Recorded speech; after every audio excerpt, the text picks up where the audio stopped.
오늘은 주님을 기다리는 두 번째 주일, 어드벤트란 강림절 주일입니다. 어떤 마음으로 어떻게 주님을 기다려야 주님이 내 안에 오셔서 나와 주님과 손잡고 주님이 내 안에 계시고 나도 주님 안에 있고, 어떻게 주님을 내 마음속에 모셔야 내 가정이 행복하게 되고 내 사업을 주님이 지혜를 주셔서 잘하게 만들고 또 내가 건강하게 되고 하나님의 은혜로 세상을 승리하며 그분과 동행하며 정말 징글벨 징글벨 주님이 찬양을 들리는 성탄절이 되게 할 수 있을까 하는 고민된, 그리고 간절히 사모하는 중심으로 이 거룩한 예배가 진행되기를 주님의 이름으로 축복합니다. 오늘은 임마누엘이라 고백하자 하는 제목으로 말씀을 드릴 터인데, 행복의 힘이란 책을 읽고 거기에 나온 몇 가지 재미있는 이야기를 여러분에게 드림으로 말씀의 서두를 시작하려고 생각합니다. 이 책에 보면 기차 여행을 하던 때를 이야기하고 있습니다. 크게 성공한 부부를 만나는 어떤 남자의 고백에, 그리고 그와 가슴 깊은 대화의 내용을 기록한 이야기인데, 어느 부인이 값비싼 옷을 입고 보석을 걸치고 정말 아름답기도 하고 굉장히 훌륭한 아름다운 그런 부인과 함께 멋있는 남자 부부가 1등석에 탄 어떤 남자들과 함께 이야기하며 대화를 나눈 이야기입니다. 객실이 1등석이니까 너무 편안했습니다. 그리고 아주 좋은 그런 분위기에서 그들은 만났습니다. 그런데 그 부인이, 돈 많게 생긴 그 부인이, 아름답게 생긴 그 부인이 들어오자마자 인상을 찌푸리면서 불평을 쏟아내기 시작합니다. 왜 온도가 이렇게 안 맞을까? 너무 추운데. 아니, 왜 이 객실 안이 이렇게 어두워? 조명이 너무 침침하지 않아요? 음식 맛이 왜 그래? 이거 싱겁지 않은가? 왜 이렇게 좌석이 먼지가 많을까? 더러워서 앉을 수가 있겠나? 이렇게 끊임없는 불평이 그의 아름다운 얼굴에서 멋있는 옷을 입고 그렇게 계속해서 불평하는 말이 나옵니다. 기분 좋게 같이 1등석에 탄 그들은 사실은 인텔이고, 그리고 어디에 가나 존경받는 그들이었습니다. 한 그룹이기에 그들은 아무 소리 않고 그냥 묵묵히 그 말하는 것을 듣기에 상당히 거북한 그런 분위기, 그런 입장이었던 겁니다. 마음이 가라앉게 될 수밖에 없습니다. 이 남자는 잠시 생각에 잠겼습니다. 왜 저렇게 아름다운 여인이, 그리고 돈이 많게 생긴 저 부인이 불평을 저렇게 많이 쏟아내는 걸까? 그리고는 여행을 기차가 출발하면서 시작합니다. 기차를 타는 동안 이 여행자는 그 부인의 남편과 대화를 나누기 시작했습니다. 통성명을 합니다. 저는 사실 누군데, 안녕하십니까? 처음 뵙겠습니다. 인사를 나누니까 그 부인의 남편이, 예, 저는 누구입니다. 그리고는 명함을 꺼내주는데 보니까 아주 중견 굴지의 회사를 운영하는 사장님이십니다. 그러면서 자기의 소개를 하는데, 나는 자동차 사업을 하는데 하나님이 복을 주신 덕분에 아주 제가 하는 사업이 잘 됩니다. 너무 고맙고 감사하게 생각하며 이번 이 여행을 왔습니다.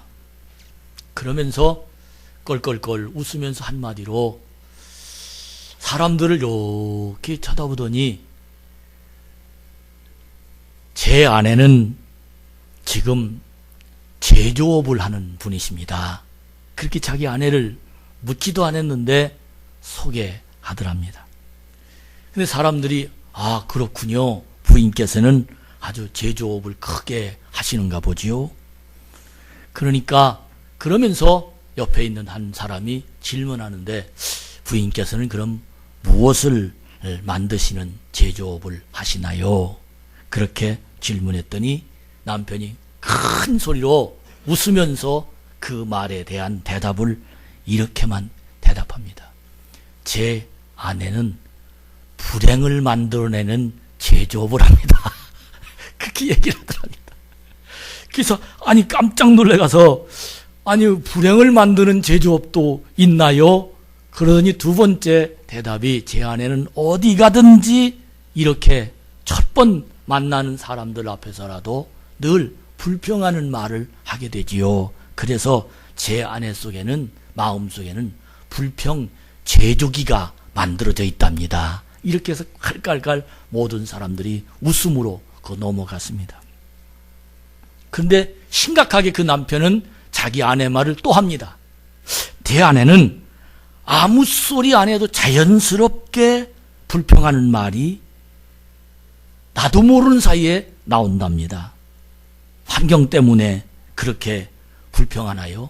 아닐 겁니다. 불평 제조기가 그 속엔 담아있답니다. 그러면서 계속해서 이야기입니다.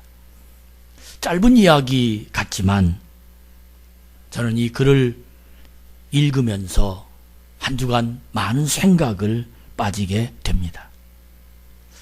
나는 불행 제조업자가 아닌가? 혹시 우리 교회는 불행을 제조하는 여기가 아닌가? 한 주간 이 문제를 놓고 진지하게 또 어젯밤에 이 문제를 놓고 진지하게 생각하고 새벽에 일찍 일어나 이 문제를 놓고 내 자신을 쳐다보면서 여러 가지 생각을 해보고 또 반성하고 묵상하고 하나님 앞에 내 자신을 보면서 기도했습니다. 그렇게 기도하는 가운데 저에게 한 가지 확실한 결론이 생겼는데 그 결론이 어떤 결론이냐면 모든 사람은 이 마음속에 불행 제조기가 담아있다. 그런데 이제부터가 문제다. 이제까지는 불행 제조기가 내 마음에 담아 만들어져 있다 할지라도 그래서 그 제조 공장처럼 불행의 불평의 말이 불평스러운 마음이 그리고 불평스러운 눈초리가 내 심령에 다가온다 할지라도 문제는 지금부터다. 따라합시다. 지금부터다. 할렐루야. 어제까지는 그렇게 한다 할지라도 지금부터다. 불행을 제조하며 어제까지는 살았다 할지라도 어제까지가 중요한 것이 아니라 오늘이 중요하다. 이제부터 나는 불행을 만드는 일에서 손을 떼자. 이제 나는 이 결심으로 오늘 하루 이 강림절 주님을 기다리는 이 절기에 내가 주님을 맞이한다면 참으로 사랑하는 여러분, 우리는 불행 제조기를 떼버리고 행복 제조기가 만들어질 줄로 믿습니다. 뭐가 잘못됐는지 어느 곳에 가면 아주 분명하게 몇 사람들이 두리번 거리는 사람이 있어요.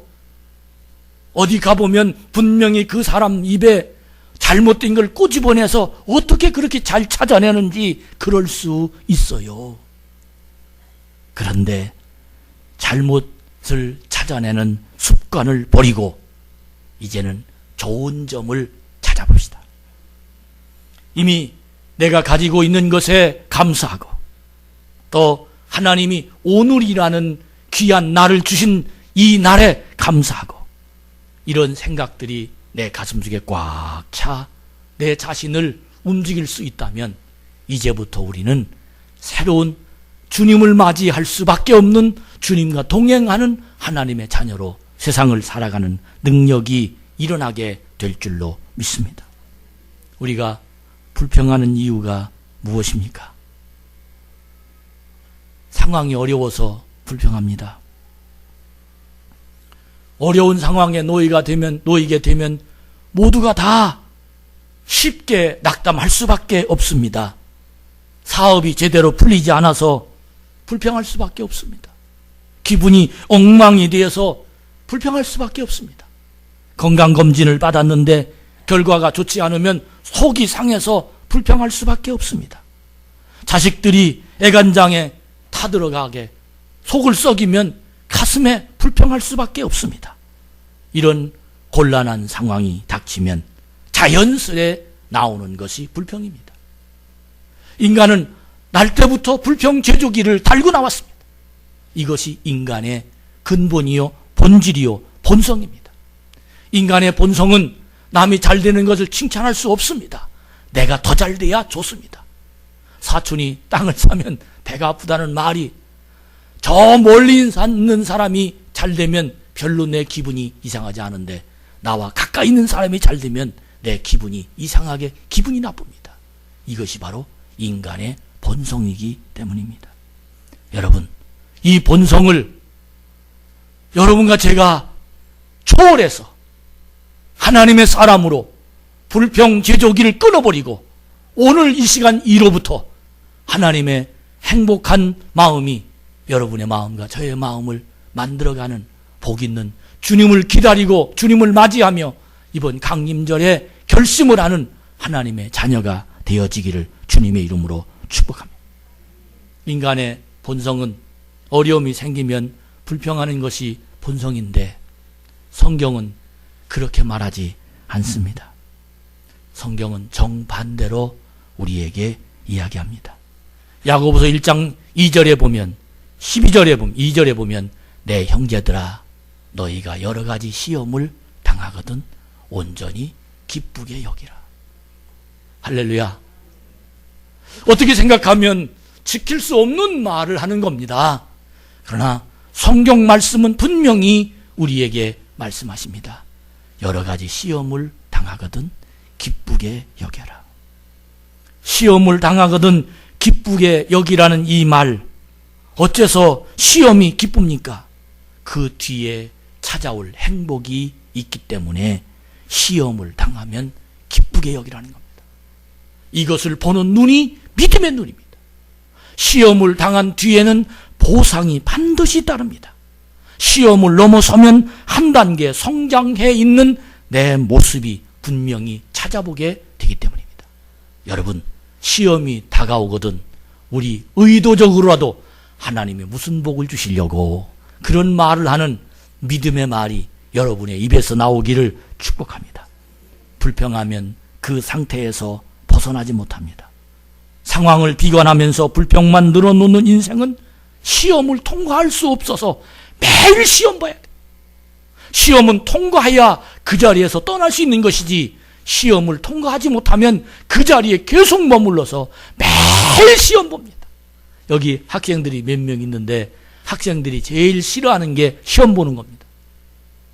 시험 봐서 공부 잘하는 사람은 100점 맞은 그걸 기대하면 참 좋지만 공부 못하는 사람은 시험 보는 것이 너무 힘듭니다.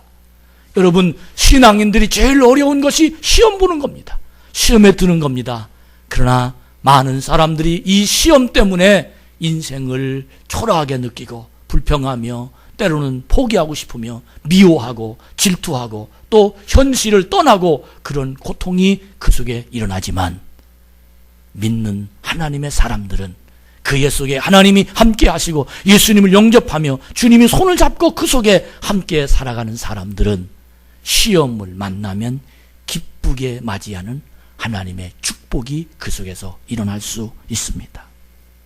여러분, 우리 모두 행복 공장을 차려놓고 불행 공장을 떼어놓는 하나님의 자녀가 되기를 축복합니다. 시험 뒤에 찾아올 행복을 안다면 어찌 기뻐하지 않을 수 있습니까? 저녁 때 맛있는 음식을 먹을 수 있는 분명한 약속이 있다면 점심을 조금 굶어도 기쁩니다.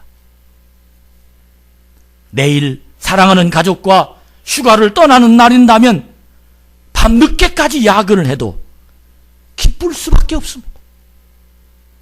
이것이 인간입니다. 이런 법칙에 의해서 내가 지금 어려워도 이 어려움을 극복하면 반드시 하나님이 예비하십니다. 이 믿음이 나에게 있는 한 그 사람에게는 하나님은 책임지시는 능력이 일어날 줄로 믿습니다. 여러분, 먹구름이 여러분 앞을 가리고 있습니까? 왜 나는 하는 일마다 안 되냐? 왜 나는 자꾸 이런 어려움이 생기냐? 그런 말을 할 수밖에 없는 형편입니까? 그러나 분명히 기억하십시오. 영원히 머무는 먹구름은 없습니다. 먹구름 뒤에는, 바로 뒤에는 반드시 태양이 빛나고 있습니다.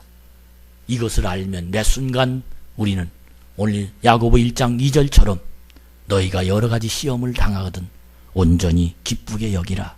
이 말씀이 이해가 될 수 있을 것입니다. 우리 모두 예수님과 함께하는 사람이라면, 예수님을 맞이하려고 준비된 사람이라면 이번 강림절기에 주님이 나와 함께 내 손을 잡고 세상을 살 수 있는 믿음의 능력이 내 안에 있는 사람이라면 내가 지금 환난 중에 있다 할지라도 이 환난 때문에 내가 다운되는 힘들은 고생이 앞을 가려 실망스럽고 좌절하고 괴롭고 답답한 내가 아니라 시험 중에도 기쁘라고 하시는 주님 말씀이 기억나서 새로운 날이 우리를 기다리게 될 줄로 믿습니까? 왜 예수님을 우리는 기다려야 됩니까? 왜 예수님을 우리는 만나야 됩니까? 왜 예수님을 우리는 믿어야 됩니까? 왜 임마누엘, 지금 우리와 함께 계시다라는 이 단어의 뜻입니다. 임마누엘이란 이 단어가 내 가슴 속에서 오늘 또 움직이는 하나님의 사람이 될 수 있습니까? 그 이유는 주님이 오시면 시험을 만나도 미래가 보장될 수 있기 때문입니다. 430년간 종로로 타던 백성들이 하나님을 간절히 기다렸습니다. 모세를 보내셨습니다. 그들을 가나안 땅으로 이끌고 가셨습니다. 잔치집에 포도주가 떨어졌습니다. 그들은 너무도 괴로웠습니다. 그러나 주님이 그곳에 계셨기에 물이 변하여 포도주가 되었습니다. 38년 된 중풍병자가 도저히 일어날 수 없었지만 예수님이 그 자리에 오셔서 하시는 말씀을 내 자리를 들고 일어나 걸어가라. 그는 걸어갔습니다. 왜? 주님이 그와 함께 계시기 때문입니다. 여러분, 이런 주님을 기다리고 사모하며 이번 성탄절을 맞이해서 이런 주님이 여러분 심령 속에 임재하시기를 주의 이름으로 축복합니다.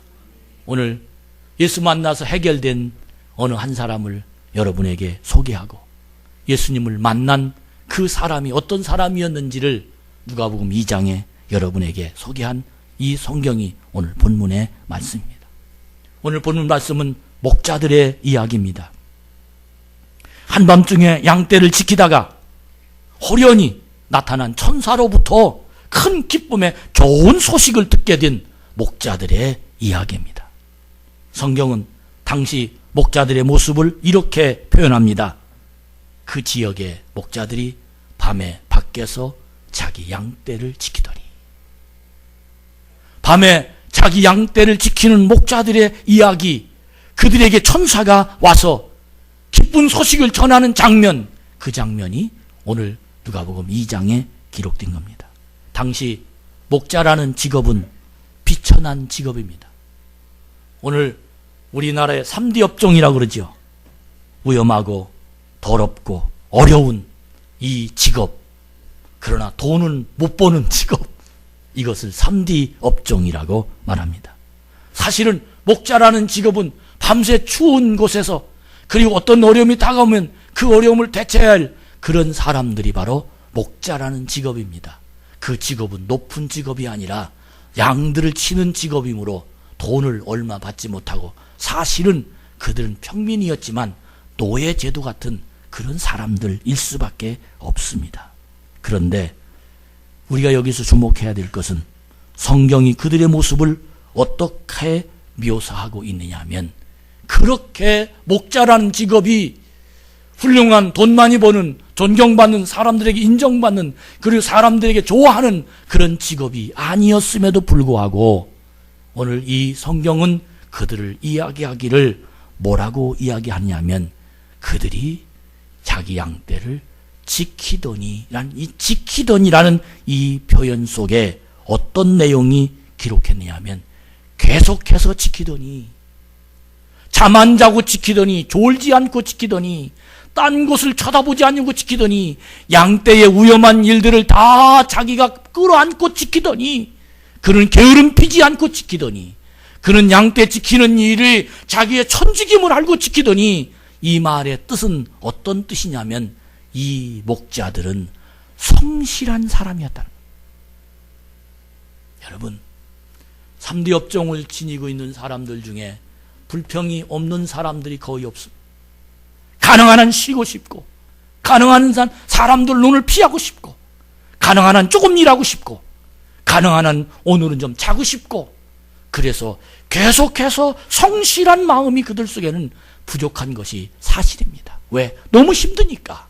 그러나 이 목자는 분명하게 지키더니라는 이 말 속에 우리에게 어떤 의미를 담고 있느냐면 성실했다. 여러분 주님이 내 속에 오실 수 있는 주님을 맞이하는 주님 때문에 새로운 길을 찾는 주님이 오셔서 나와 복을 받는 그런 하나님의 사람들의 가장 중심적인 핵심의 메시지는 수도 없이 수십 년 예수 믿어봐도 기도를 그렇게 잘해도 찬양을 너무 아름답게 잘해도 많은 일을 하나님에게 일을 했나 할지라도 그 속에 지키더니 키핑이란 이 내용 필라폰테스란 파수한다는 이 내용 여기에 담아있는 놀라운 의미는 성실하다는 것 진정성이 있다는 것 하나님을 예배하되 어떤 거칠애나 아니면 사람들이 듣는 모습이나 사람들이 보는 쪽에 사는 것이 아니라 하나님과 나와 마주쳐서 하나님 앞에 성실한 모습으로 목자의 노릇을 하는 이 목동들을 칭찬하기를 지키더니라는 이 말, 이 단어 한마디로 그들을 표현하며 그들을 칭찬할 수 있다는 겁니다. 주님은 누구에게 오시는 겁니까? 바로 주님을 기다리며 성실한 사람들에게 주님은 오십니다. 오늘 성만찬을 여러분과 제가 먹었습니다. 대충 포도주 마시듯 먹고 빵 떼먹듯 떼먹는 것이 아니라 성실함을 가진 신앙인은 주여 나 때문에 십자가에 달려 들어가셨습니다. 주님 내 안에 오심을 초청합니다. 주님 나를 영접합니다. 주님이여 오시옵소서. 이런 성실한 정말 빵과 포도주로 보지 아니하고 주님의 살과 피로 이 성만찬을 가슴에 품고 나누며 주님을 영접하는 그들에게는 주님이 임재하십니다. 가슴이 뜨겁습니다. 그에게는 희망이 생깁니다. 그는 불평 공장이었던 내 마음이 어느덧 주님이 내 속에 오셔서 행복 공장으로 나를 바꿔놓게 됩니다. 사랑하는 여러분, 성전 문에 들어와 똑같은 설교를 듣지만 성실한 하나님의 사람들에게는 하나님의 말씀에 복이 임하지만 그렇지 못하면 지루합니다. 그렇지 못하면 예배가 너무도 명령형으로 듣고 너무도 나에게 공격하는 형으로 들리지만 성실한 믿음의 사람은 그것을 훈계로 그것을 훈육하는 말씀으로 그것을 자기 내비게이션처럼 자기의 길을 알려주는 메시지로 들으면서 그에게 하나님의 복이 임하는 길을 찾게 될 줄로 믿습니다. 식구학교에 선생님 한 분이 아이들을 가리키다 보니까 피아노가 없어서 음악 공부를 할 수가 없는 거예요. 그래서 유명한 재벌 회장님에게 그 선생님이 편지를 보냈습니다. 회장님, 저희 학교에 피아노가 없어서 아이들이 음악 공부를 지금 못하고 있으니 회장님이 기부금을 좀 우리 학교에 보내주셨으면 너무 감사하겠습니다. 그랬더니 그 회장님이 그 편지를 보고 $100, 이 말은 우리 한국 돈으로 10만 원을 그 학교에 보냈습니다. 여러분, 이쯤 되면 여러분의 마음은 어떻게 하세요? 있는 사람이 더해. 세상에 보내주려면 많이 보내주지. 아니 10만 원 갖고 어떻게 피아노를 사? 차라리 보내주지나 말지 세상에 이럴 수가 있어 하면서 그 사람을 욕하고 또 아이 편지 괜히 썼구만 기대가 크면 실망이 큰다더니 뭐 별 얘기 다 할 수밖에 없는 것이 우리들의 현실입니다. 그런데 놀라운 건 그 선생님은 그 10만 원을 딱 들고 그 돈으로 땅콩을 사서 학교 부지에 땅콩을 심었답니다. 그리고는 땅콩을 팔고 또 심고 팔고 그걸 몇 해 동안 하니까 피아노 살 돈을 모으게 되어서 그 피아노를 샀답니다. 그리고 몇 년 뒤에 피아노를 사고 난 다음에 그 회장님에게 감사의 편지를 보냈답니다. 회장님 고맙습니다. 회장님이 보내신 몇 년 전에 100불로 땅콩을 사서 심었습니다. 그리고 팔았습니다. 또 심었습니다. 또 팔았습니다. 그래서 오늘 마지막 계산해 보니까 피아노를 살 만한 돈이 돼서 오늘 피아노를 사서 아이들과 함께 음악 공부를 해서 회장님이 그 너무너무 감사한 그 100불이 오늘 우리에게 이와 같이 행복함을 만들어줬습니다. 회장님 감사합니다. 그러자 그 회장님에게 답장이 왔습니다. 그리고 답장 속에 $10,000 송금이 되었습니다. 선생님 같은 분이 이 나라에 있다는 것이 자랑스럽습니다. 사실 저는 이런 일이 처음입니다. 대부분 많은 사람이 돈이 적다고 욕을 하고 돌아서는데 선생님 고맙습니다. 앞으로 얼마가 들든지 선생님이 그 시골 학교에서 교육에 들어가는 모든 돈은 제가 책임지겠습니다. 선생님 너무 감사해요. 훌륭합니다. 그렇게 답장을 받았답니다. 그 사람이 누구냐 하면 유명한 자동차왕 포드의 이야기입니다. 사랑하는 여러분, 성실한 선생님, 감사할 줄 아는 선생님, 그 사람에게 복의 복은 더하여 질 수밖에 없습니다. 우리는 환경 때문에, 누구 때문에, 무엇 때문에 한많은 세상을 그렇게 마음속에 쓰라린 쓰디쓴 자다가도 벌떡벌떡 일어나서 미워하고 그를 채찍하고 싶고 어떻게 하고 싶고 힘이 없어서 이런 마음이 이 가슴속에 얼마나 많이 담아 있습니까? 그러나 이거 버리고 시험을 만나거든 기쁘게 여기라. 그 말씀을 받읍시다. 그 말씀을 받는 자들에게 하나님은 책임져 주십니다. 오늘 목동은 비록 3D 업종 같은 목동이라는 직업을 가지고 있지만 그는 성실했습니다. 하나님은 누구를 통해서 예수님이 영광을 받게 만들까라고 찾다가 누구를 찾았느냐면 목동을 찾은 거예요. 그래서 그에게 천사를 보낸 겁니다. 여기 하나님의 아들이 이 땅에 태어났느니라. 그리고는 그들이 예수님을 찾아가서 천사와 함께 그들이 하나님을 찬양하며 고백했던 내용이 오늘 성경에 쭉 기록이 되어 있습니다. 특별히 14절 15절에 보면 지극히 높은 곳에서는 하나님께 영광이요 기뻐하심을 입은 사람들 중에는 평화로다. 여러분, 우리 이 하나님 여러분 가정에 임하기를 축복합니다. 내 입이 이렇게 나와서 맨날 힘들고 짜증내고 미워하고 어디 가든지 지옥 같고 하는 이 세상에 살지 말고 주님이 내 속에 오셔서 어딜 가든지 천국처럼 살아가고 행복한 믿음의 모습이 내 마음속에 임하면 주님이 오십니다. 천사가 나의 마음속에 오셔서 예수가 이 땅에 태어났다고 나를 통해서 입술이 열려서 고백하게 만들어줄 겁니다. 희망이란 뭡니까? 반드시 내 속에 주님이 오시면 길이 보이는 것이 희망입니다. 가난한 자가 길이 보이는 것은 무슨 길이 보입니까? 부자 되는 길이 보입니다. 몸이 아픈 자가 길이 보이면 어떤 것이 길이 보입니까? 낫는 길이 보입니다. 가정에 고통이 있고 많은 여러 가지 모든 모습이 대화가 되지 않는 가정에 길이 보이면 어떤 것이 일어납니까? 그 길 뒤에는 하나님의 축복의 역사가 일어납니다.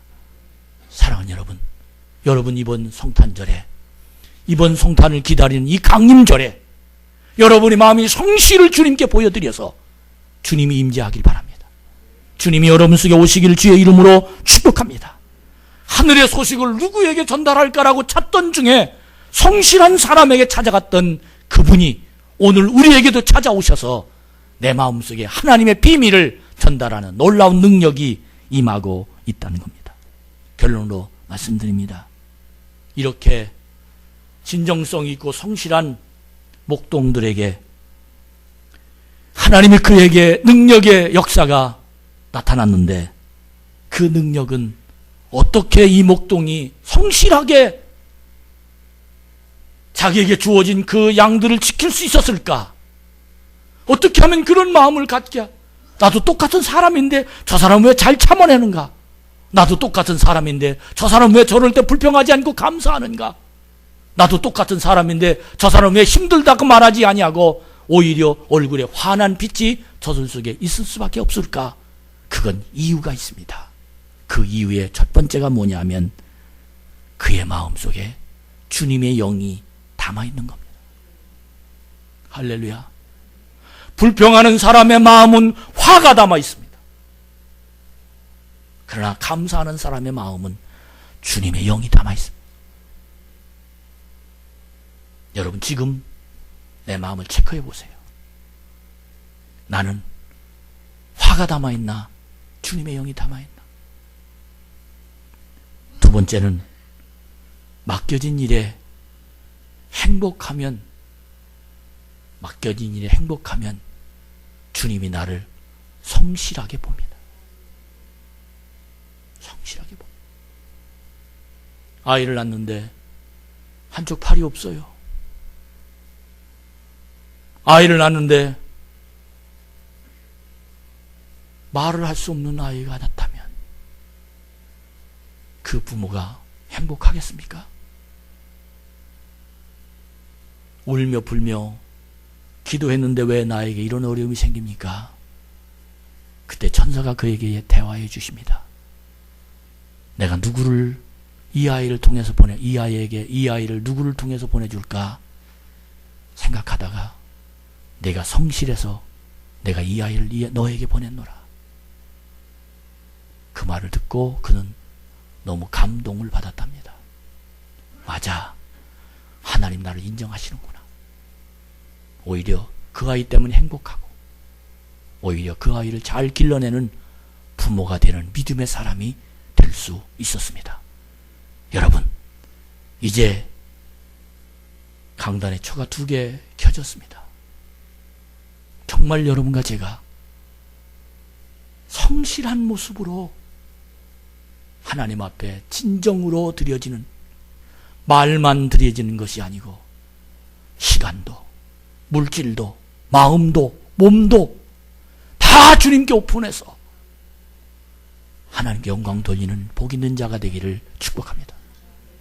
그런 면에서 내일부터 특별 새벽 기도회는 중요합니다.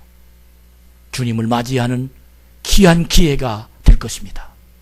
여러분, 우리 진지하게 새벽에 3일 동안 12월을 드리며 주님을 맞이할 준비하는 하나님의 자녀들이 다 되어지시기를 축복합니다.